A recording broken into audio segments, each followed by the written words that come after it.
मैं बोली, रोहन तेरा नाक फुफकार मार रहा है। रोहन बोला, अब यह बिल में घुसना चाहता है। मैं बोली, तो देर किस बात की है, बीन बजाओ और खेल शुरू करो और जल्दी इसके अंदर घुसाओ। फिर मेरे स्टूडेंट रोहन ने, मेरा नाम गोल्डी है, उम्र 24 साल, मेरी सुंदरता का तो क्या कहना, लोग मुझे 30 साल की जवान औरत समझते हैं। मेरा भरा पूरा शरीर, चमकता चेहरा और आकर्षक अंदाज ऐसा है कि लड़के मेरे आगे पीछे घूमते हैं।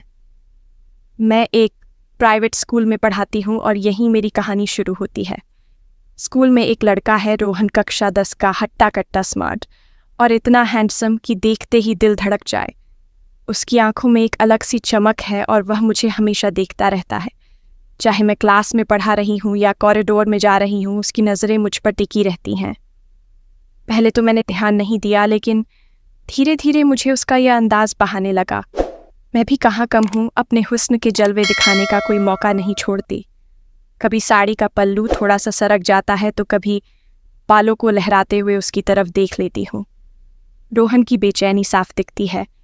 वह कभी किताब में सिर छुपाता है तो कभी दोस्तों से बात करने का बहाना करता है, लेकिन उसकी नज़रें मेरी हर अदा पर ठहर जाती हैं। एक दिन की बात है, स्कूल की लाइब्रेरी में मैं कुछ किताबें देख रही थी। अचानक रोहन वहाँ आया। शायद कोई किताब ढूंढने के बहाने मैंने उसे देखा और मुस्कुरा दी। वो थोड़ा शर्मा गया, लेकिन हिम्मत करके बोला, मैम आप इतनी अच्छी क्यों लगती हैं? मैं हंस पड़ी और बोली, रोहन पढ़ाई पर ध्यान दो, यह सब बाद में। लेकिन मेरे दिल में भी तो लड्डू फूट रहे थे। उस दिन के बाद से हमारा यह खेल और बढ़ गया। मैं अपनी अदाओं से उसे तड़पाती और वह अपनी नज़रों से मुझे बेकरार करता। ना तो उसने कभी कुछ कहा, ना मैंने। बस यह अनगाह सा रिश्ता, रोहन की वो बात मेरे दिल में गहरे उतर गई थी। मैम आप इतनी अच्छी क्यों लगती है? उसके शब्द बार बार मेरे कानों में गूंजते। मैं जानती थी कि यह सिर्फ एक किशोर का आकर्षण हो सकता है, लेकिन उसकी आंखों की सच्चाई और बेचैनी मुझे भी बेकरार कर रही थी। स्कूल का माहौल अब पहले जैसा नहीं रहा। हर दिन एक नया रोमांच लाता था। अगले दिन स्कूल में वार्षिक समारोह की तैयारियां चल रही थीं। मैं डांस कमेटी की इंचार्ज थी और रोहन अपनी कक्षा का डांस लीडर था। प्रैक्टिस के दौरान वो मेरे पास आया और बोला, मैम हमारा ग्रुप डांस आप देख लीजिए ना, कुछ टिप्स चाहिए। उसकी आवाज़ में एक मासूमियत थी, लेकिन आंखों में वही शरारत। मैंने हामी भरी और प्रैक्टिस हॉल में चली गई। रोहन का डांस देखकर मैं दंग रह गई। उसकी हरकतें, उसका स्टाइल और वो आत्मविश्वास, वो सचमुच भीड़ में अलग था। डांस खत्म होने के बाद मैंने तारीफ की, रोहन तुम्हारा स्टाइल कमाल का है, बस थोड़ा और रिदम फॉलो करो। वो मुस्कुराया और बोला, मैम आप जो कहें वो तो करना ही पड़ेगा।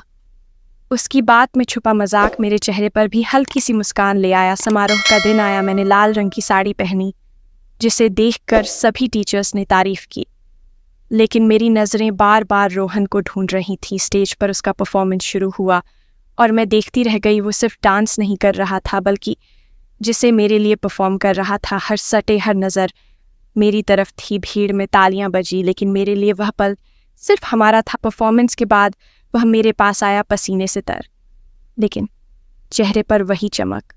मैम कैसा लगा? उसने पूछा। मैंने हल्के से मुस्कुराते हुए कहा, रोहन तुमने स्टेज पर आग लगा दी।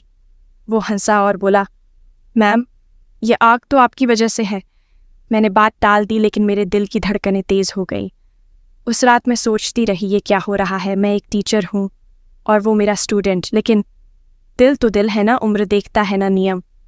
फिर भी मैंने खुद को समझाया कि यह सिर्फ एक आकर्षण है, इसे यही रोकना होगा। लेकिन रोहन की वो नज़रें, वो मुस्कान, वो मुझे बार बार अपनी ओर खींच रही थी। अगले दिन स्कूल में मैंने उसे थोड़ा दूरी से देखने की कोशिश की, लेकिन रोहन वही रोहन था। क्लास के बाद वह मेरे पास आया और एक कागज़ का टुकड़ा मेरे टेबल पर रख गया। उसने बस इतना कहा, मैम इसे पढ़ लीजिएगा, और चला गया। मैंने कागज़ खोला, उसमें लिखा था, आपके बिना स्कूल सूना लगता है। मेरा दिल जोर से धड़का। अब सवाल ये था कि मैं इस रास्ते पर चलूं या खुद को रोक लूं। या